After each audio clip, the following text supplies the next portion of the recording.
말씀 봅니다. 하나님 말씀 구약 열왕기하 5장이 되겠습니다.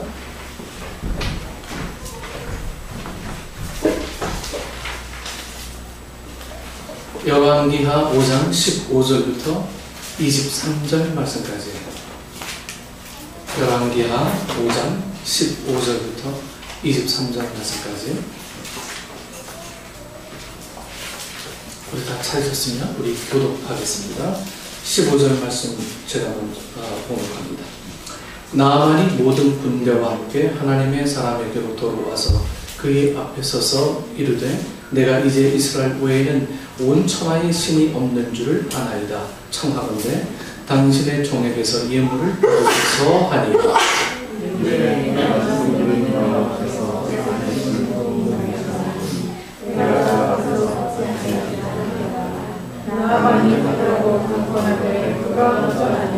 나아만이 이르되 그러면 청하건대 노새 2마리의 실을 흙을 당신의 종에게 주소서. 이제부터는 종이 번제물과 다른 희생 제사를 여호와 외에 다른 신에게는 드리지 아니하고 다만 여호와께 드리겠나이다. 오직 한 가지 있사오니 여호와께서 당신의 종을 용서하시기를 원하나이다. 본문의 주인께서 민모의 신당에 들어가 거기서 경배하며 그가 내 손을 누르지 하시네. 내가 민모의 신당에서 몸을 굽히오니 내가 민모의 신당에서 몸을 굽힐 때에 여호와께서 이 일을 대하여 당신의 종을 용서하시기를 원하나이다 하니 엘리사가 이르되 너는 평안히 가라 하니라. 그가 엘리사를 떠나 조금 가니라. 하나님의 사람 엘리사의 상황을 대하시다가 스스로 이르되 내 주인이 이 아람 사람 나아만에게 면하여 주고 그가 가지고 온 것을 그의 손에서 받지 아니하였구나. 여호와께서 살아계심을 두고 맹세하노니 내가 그를 쫓아가서 무엇이든지 그에게서 받으리라 하고 나아만의 뒤를 쫓아가니 나아만이 자기 뒤에 달려옴을 보고 수레에서 내려 맞이하여 이르되 평안이냐 하니 그가 이르되 평안하나이다. 우리 주인께서 나를 보내시며 말씀하시기를 지금 선지자의 예자 중에 2 청년이 외라의 산지에서부터 내게로 왔으니 청하건대 당신은 그들에게 은 1달란트와 곧 2벌을 주라 하시더이다. 다 같이 봅니다. 나아만이 이르되 바라건대 2달란트를 받으라 하고 그를 감건하여 은 2달란트를 2 전대에 넣어 매고 옷 2벌을 아울러 2 사원에게 지우매 그들이 게하시 앞에서 지고 가니라. 아멘. 네, 우리 일터에서 우리 수고한 우리 식구들에게 감사를 드리고 우리 강사는 이따 광고 시간에 다시 우리 격려하도록 하겠습니다. 네. 오늘 말씀의 제목은 거룩함을 위한 노력이라는 제목으로 함께 은혜 나누고자 합니다. 성경에는 많은 훌륭한 인물들이 등장하지만 저는 그 중에서 이 나아만을 좀 좋아합니다. 나아만. 네. 이 성경에 등장하는 나아만을 말하는 것이죠. 저도 물론 저 자신을 좋아하지만 이 나아만을 좋아하는 그 이유는요. 이 나아만이라는 사람은요, 그 기성 종교인이 아니기 때문에 그렇습니다. 네, 그냥 기성 종교인이 아니었어요. 그는 이방인이고요, 세상에서 성취한 바가 많은 사람이 바로 이 나아만이었습니다. 이런 사람이 신앙을 갖게 될 때, 여러분 보기에 좀 더 신빙성이 있어 보이죠. 어릴 때부터 부모의 품속에서부터 믿음을 갖고 나왔다 이렇게 얘기하는 사람들은 사실 당연하지 이렇게 생각이 되는데 중간에서 이룰 거 다 이루고 그리고 이방인이었다가 예수를 믿고 하나님을 알게 되는 사람들은 오히려 더 신빙성이 강합니다. 그런 면에서 볼 때 우리나라의 그 이어령 전 그 장관도 아마 그 중에 속하지 않을까 생각도 합니다. 자기 딸을 통해서 예수를 알게 된 이어령 전 장관의 그 일대기를 쭉 보면 이 나아만하고 참 비슷한 일들이 굉장히 많이 있다 이런 생각을 하게 됩니다. 평소에는 믿지 않을 타입의 인물, 평소에 교회에서 보기 힘든 그 인물, 이런 인물이 신앙을 갖게 될 때 주목하게 되고 더 신빙성이 있게 됩니다. 아, 저 사람 도무지 예수 믿을 사람이 아닌데 여기 누구 앉아있는 거예요. 여러분, 얼마나 신비롭습니다. 저 사람은 도무지 그 교회하고는 거리가 멀 사람 같은데 와서 앉아있는 거예요. 다 남 얘기하는 것 같습니까? 다 내 얘기예요. 다 내 이야기고 내 고백이어야 합니다. 여러분들 당연히 예수 믿는다고 여러분들 자부하지 마십시오. 다 내 이야기고요. 다 내 사건입니다. 평소에 믿지 않는 사람이 믿게 되면 아주 쓸모가 큽니다. 네. 그 여파가 엄청나게 크게 있어요. 뭐 쓰나미같이 밀려올 때도 있습니다. 제가 이 나아만을 좋아하는 또 다른 이유는 나아만은 좀 이 까칠한 성격을 가진 사람이기 때문입니다. 성격이 좀 까칠해요. 그래서 사실 제가 그런 사람을 많이 좋아합니다. 다른 사람처럼 온유한 사람이 아닌 자신의 개성이 아주 분명해요. 이 나아만이라는 사람은 뭐 무예무덕한 사람이 아니에요. 그냥 자기 주장이 뚜렷하고 그런 사람입니다. 자기 감정을 결국 숨기지 않는 사람이 바로 이 나아만입니다. 이런 사람은 다루기가 좀 어렵지만 적어도 솔직해요. 자기 주관이 뚜렷한 사람은 다루기는 좀 쉽지 않아요. 하지만 솔직하죠. 거짓말 잘 안 하려고 해요. 그러므로 이런 사람의 핵심은 그만큼 더 신뢰할 수가 있는 것입니다. 여러분, 목사가 되려는 사람 중에는 두 가지 종류가 있다고 하는데, 첫 번째는 타고난 성품이 있는 사람입니다. 뭐 이것도 은혜고요. 아주 귀중한 자산입니다. 타고난 목사. 아주 참 좋죠. 네. 그런데 둘째로 그런 게 없지만 이 불가항력적인 은혜로 정말 어쩔 수 없는 상황으로 몰려서 이렇게 목사가 되는 사람도 있어요. 사도 바울처럼 처음에는 이 교회를 핍박하던 사람이 주님을 만나서 이 주의 종이 됐습니다. 여기에 더 설득력이 있다고 봅니다. 여기에 더 위로가 있어요.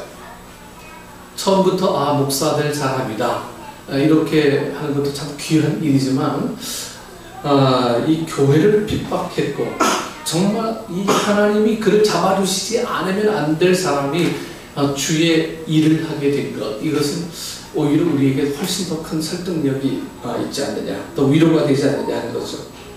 왜냐하면 주의 종이 되는 것은 사람의 훌륭함으로 말미암는 것이 아니고 하나님의 은혜로 말미암는 것이기 때문입니다. 여러분들이 여러분 의지대로 여기에 나와 있는 게 아니에요. 내 의지가 아니고 내 의지대로라면 여러분 나가서 그거 다 놀아야 돼요. 다 나가서 여러분들의 삶을 엔조이 해야 돼요. 하지만 내 의지가 아니고 하나님께서 우리를 붙잡아 주셔야 되기 때문에 앉아있는 것이다 라고 하는 이 고백은 여러분 예배하는 이 삶의 자세 완전히 다른 거예요. 예배하는 예배자의 삶이 완전히 다른 거예요. 그래서 여러분들은 주일날 오실 때마다 좀 이런 고백을 좀 했으면 좋겠습니다. 어떻게 내가 감히 주의 성전에서 예배를 드릴 수 있습니까? 하는 이 고백이요. 나는 연약합니다. 나는 쓰러질 수밖에 없습니다. 나는 주의 도움 없이는 살아갈 수 없습니다. 여러분, 이 고백이 우리가 예배자가 되는 가장 중요한 첩경이 되는 겁니다. 당연히 예배해요. 당연히 예배드려요. 당연히 봉사해요. 당연히 뭐해요. 여러분들, 내가 하는 일들 중에 성공하는 케이스는 지극히 낮습니다. 주님에 의해서 모든 일들이 가능합니다.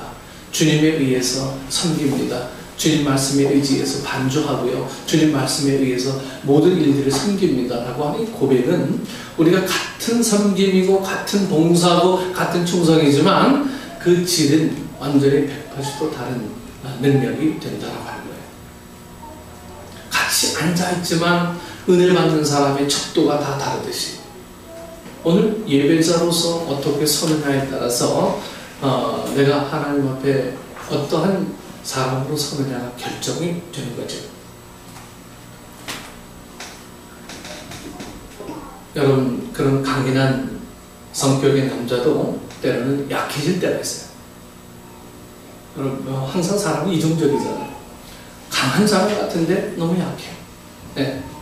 약한 사람 같은데 그 내면은 너무 강해요. 네, 이런 이중성 누구에게나 다 있습니다. 어떤 사람의 소프트한 면이 드러날 때가 있어요. 강한 사람인데 네, 그럴 때 당황할 때가 있죠. 그것을 통해서 그의 인간됨이 드러나기도 하죠. 오늘 본문에도 이 나만의 신앙의 참 모습을 여러분 어디에서 볼 수 있느냐 하는 거예요. 나만의 신앙의 참 모습이 과연 어디에서 드러날 수 있느냐. 그의 인간적인 어떤 고민, 그의 인간적인 연약함이 드러날 때에 엿보일 수가 있습니다. 나는 완벽합니다. 완벽한데 왜 나와요? 완벽하면 여기 있을 이유가 없습니다. 여러분, 이 세상에 완전한 사람은 아무도 없다고 성경은 늘 우리에게 이야기합니다. 불완전하기 때문에 우리가 앉아있을 수밖에 없는 거 아니겠어요? 왜냐하면 그는 믿은 다음에 고민을 갖게 되었기 때문입니다. 이 나아만은 예수 믿기 전에는 고민이 사실 별로 없었어요. 근데 예수 믿고 난 후에, 하나님 알고 난 후에는 이제 뭐가 생겼어요? 고민이 생기기 시작합니다. 이제 여호와 하나님만을 섬기기로 했는데 그의 사회적 어떤 지위, 뭐 이런 원하지 않는 일을 해야 될 때가 있는 거예요.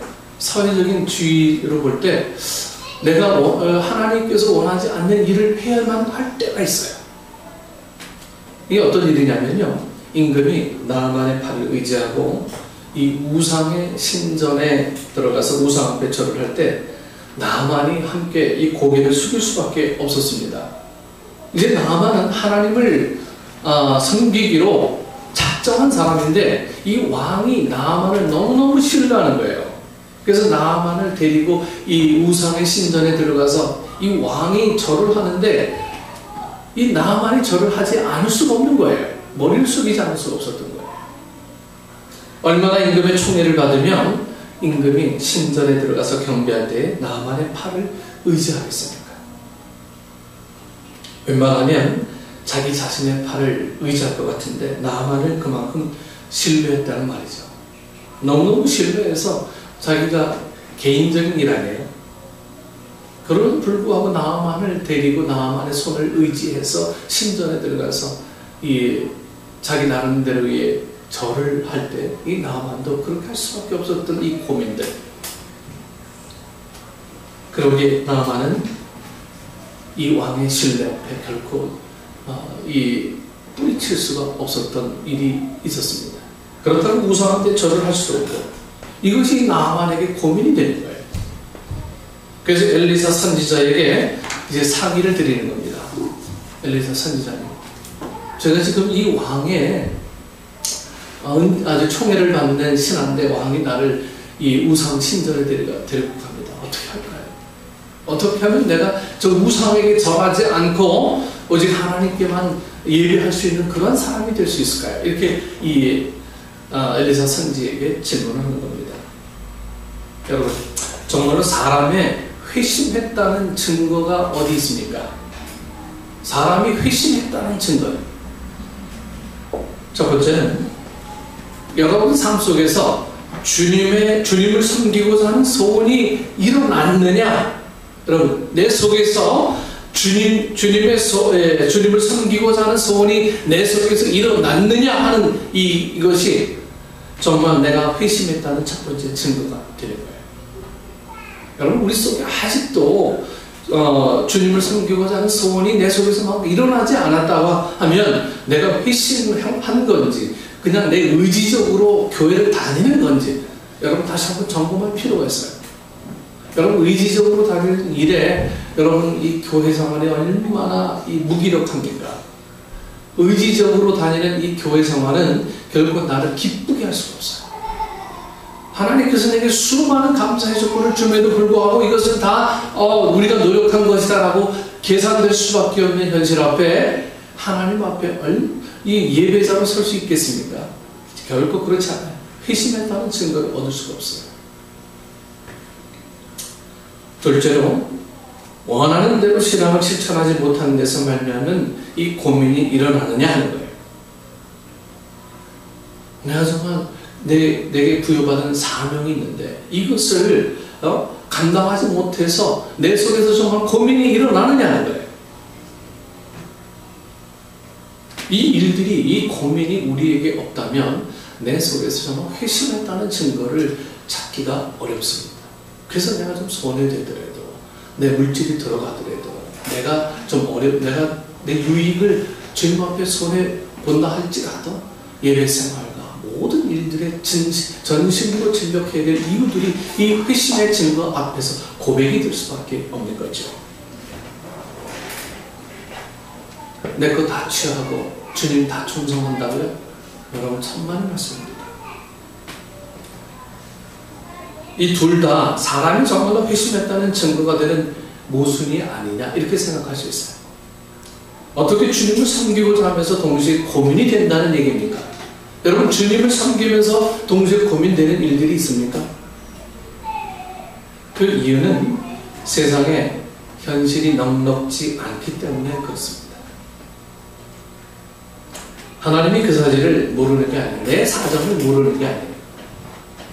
하나님이 그 사실을 모르고 우리에게 맹목적인 순종을 요구하는 것이 아닙니다. 사람은 그럴지 모르지만 하나님은 그렇지 않습니다. 저도 이 믿음을 고백하기 전에는 고민이 없었어요. 내가 하고자 하는 이 일들에 관해서만 욕심이 있었지, 내가 믿음을 고백하기 전에는요, 사실은 내가 원하는 학교, 내가 원하는 일, 이거 외에는 별로 고민이 없었거든요. 근데 이 믿음을 고백하면서부터 이제 내 안에 고민이 생기기 시작했어요. 어떤 고민이 생기기 시작했냐면, 나를 통해서 하나님께서 일을 이루셔야 되는데 내 꼬라지가 이게 뭐냐 이거예요. 난 아무것도 없어. 근데 하나님 왜 날 부르셨습니까? 막 고민이 생겨요.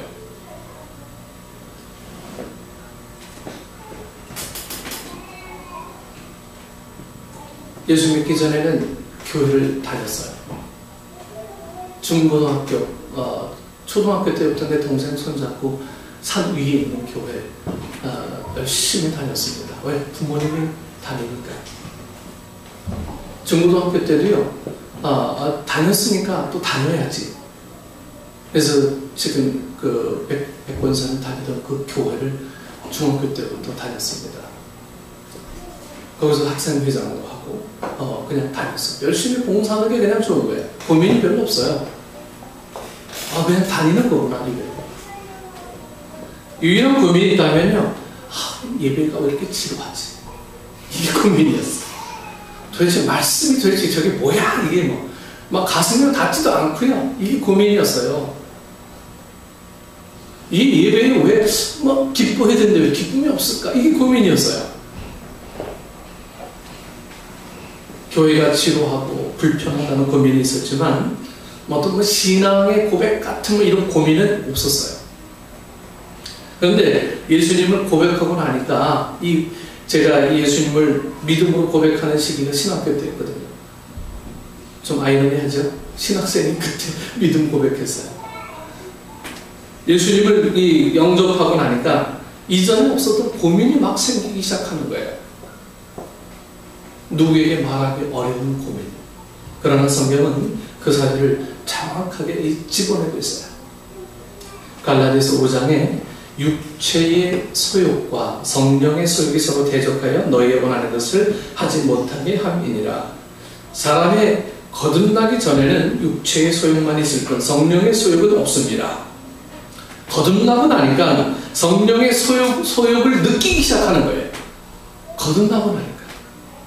예수님 영접하고 나니까 내 속에서 성령님께서 나를 통해서 뭘 할까라고 하는 어떤 이런 거룩한 욕심들이 생기게 되는 거예요.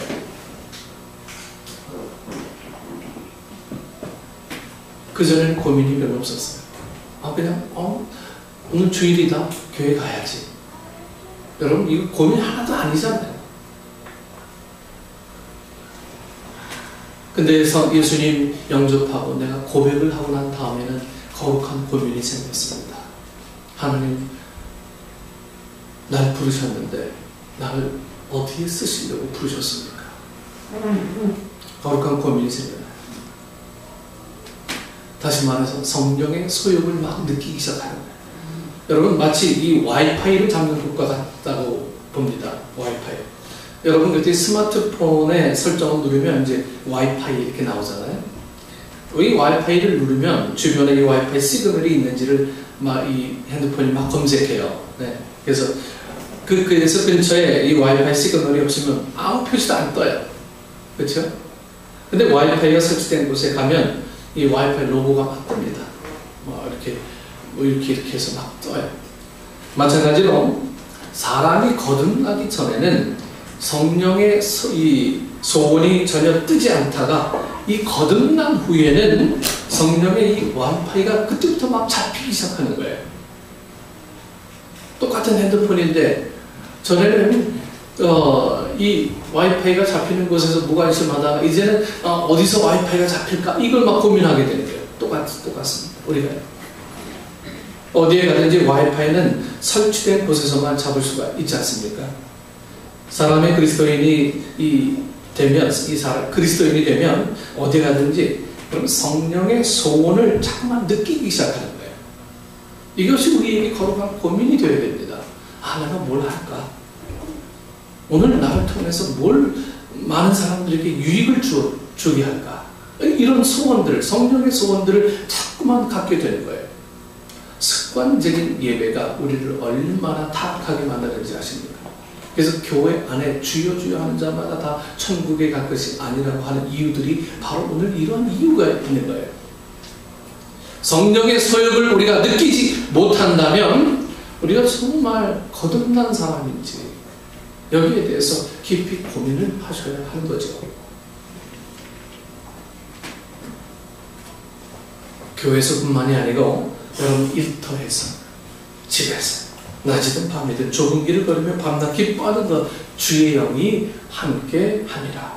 여러분 정말 성령의 소원을 느끼기 시작합니다. 오늘 간증했어요.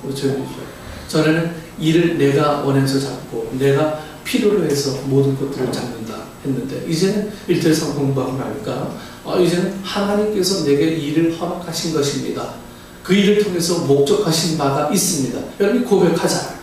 이제 성령의 소욕이 내 일터에서부터 느껴지는 거예요. 그것들이 오늘 우리에게 있어서 어떤 능력이 되는 것이냐 이런 것들을 자꾸 고민하는 거예요. 하나님께서는 나를 일을 허락하신 것은 그냥 내 육체의 어떤 이런 만족할 만한 조건들을 채우기 위해서 허락하신 것만이 아니구나라고 하는 걸 자꾸만 알게 되는 거죠. 그래서 사명이 생기고요. 그래서 이 사명을 알다 보면 자꾸 계명을 쫓아가게 되고 계명을 쫓다 보면 생명이 그 안에 숨겨있는 것을 보게 돼서 전도하지 않을 수 없는 마음들이 내 속에서 부르듯 일어나는 거예요. 그런 사람들이 모여서 직장에서 직장 선교회 이렇게 자꾸 만들고 노력을 하는 거 아닙니까?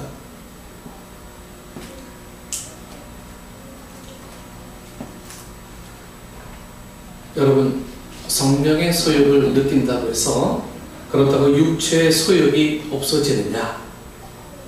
그건 아닙니다. 성령의 소욕으로 막 그냥 푹 잠겨있는 상태에서도요 우리 육체의 소욕은 여전히 남아있어요. 거기에 우리의 갈등이 있는 것입니다. 성령을 체험하고 했는데도 조금 뒤돌아서면 역시나 이제 육체의 이 메인 몸이나 육체의 소욕이 우리에게 남아있어요. 그게 우리의 어떤 고민이 되죠. 성령의 소욕만 있고 육체의 소욕만 사라져버린다면 여러분 얼마나 신앙생활하기 편하겠습니까? 그러나 육체의 소욕도 우리에게는 그대로 남아있어요. 그러다 보니까 이 성령의 소욕과 육체의 소욕 둘이 내 안에서 막 싸우는 거예요. 좀 편하게 하지 꼭 그렇게까지 할 필요 있어. 내가 아니라도 다른 사람이 하는데 우리 안에 막 자꾸만 싸워요. 내 안에서 막 둘이 막 부닥칩니다. 우리만 그런 게 아니고요. 사도 바울도 역시 똑같이 내적인 어떤 전쟁들이 사도 바울 안에도 늘 존재했었습니다. 사도라고 신앙생활 하기가 우리보다 쉬운 게 아니에요. 그렇다면 그게 현실이다라고 받아들이고 체념하는 말이냐? 결코 그렇지 않습니다. 여러분 여기에 포인트가 있는 거예요. 이 현대 심리학의 발달은 인간의 본성을 이해하는 데 많은 도움을 주었습니다. 여러분 킹지 보고서라고 아시죠? 킹지 보고서. 이 킹지 보고서 같은 경우에 이전에는 상상도 할 수 없었던 보고서가 20세기 들어와서 인간의 이 성에 대한 아주 솔직한 보고서를 이 킹지 보고서에 기록하고 있지 않습니까? 이것이 현대 심리학 발전의 결과입니다. 이 연구 결과로 인간의 아주 적나라한 모습을 다 알게 됩니다. 그 결과로 우리는 우리 자신의 모습을 더 잘 이해하게 되고 덜 부끄러워하게 되고 나만 이런 것이 아니라는 사실을 알게 되죠. 그러나 우리가 우리의 모습을 알게 됐다고 해서 우리는 원래 이런 존재이기 때문에 받아들여야 된다고 타협할 수 있는 게 아닙니다. 만약에 그렇다면 성경의 모든 교훈은 무익하다는 말이 될 것입니다. 하나님이 불필요한 잔소리를 하셨다는 말이 될 거예요. 여러분, 그건 하나님에 대한 어떤 모독이고 불신이고 인간의 교만함의 어떤 표상입니다. 하나님이 마음에 없는 헛말을 한 것이다 라고 말한다면 그건 하나님의 말씀에 대한 모독뿐만이 아니고 하나님의 진실함에 대한 어떤 모독이죠. 그렇다면 뭘 근거로 하나님을 믿을 수 있다는 말입니까? 뭘 근거로요? 하나님께서 은혜 주시면 육체의 소욕은 다 사라지고 성령의 소욕만 딱 남아있으면 믿음 차원하기 얼마나 편해요. 근데 이 성령의 체험을 하고서도 우리에게 여전히 육체의 소욕은 남아있다라고 얘기하니까 그렇다면 어떻게 하지? 사람은 늘 타협적인 존재라 육체의 소욕이 끌리는 대로 더 많이 끌리는데 여기 죄의 속성이 그렇지 않습니까? 죄의 속성은 늘 타협하게 만들고요. 그렇잖아요. 여러분, 좋은 소문이 빨리 퍼집니까? 나쁜 소문이 빨리 퍼집니까? 네, 나쁜 소문이 더 빨리 퍼져요. 사람의 속성이라는 게 다 그런데 이 믿는 것도 마찬가지예요. 갈등하는 요소가 육체의 소욕이 더 많은 거예요. 설사 육체의 소욕이 70대 30으로 적다고 해도 이 30은 70을 훨씬 더 덮고 나올 수 있는 능력이 있는 거예요. 그렇다면 우리가 뭘로 예수 믿습니까? 어떤 근거로요? 오늘 우리는 한 가지만 잘하는 사람을 좋아하지 않고 여러 가지를 다 잘하는 사람을 좋아합니다. 공부만 잘하는 사람을 미국에서는 이 너드라고 해요. 너드. 좀 조롱하죠? 너 할 수 있는 게 공부밖에 없냐? 이거예요. 좀 이게 비꼬듯이 얘기하는 거예요. 네. 공부만 잘하는 사람은 인기가 없어요. 네. 공부도 잘하고 놀기도 잘해야 되고 춤도 잘 추고 노래도 잘 부르고 그러나 여러분 신앙생활이란 건 결코 그렇지 않습니다. 신앙생활은 열심히 잘 놀고 신앙생활도 잘하고 이 얼마나 이상적입니까? 네? 얼마나 좋아요. 근데 신앙생활은 결코 그렇지 않아요. 신앙생활도 잘하고 다른 것도 잘할 수가 없어요. 그래서 한 입에서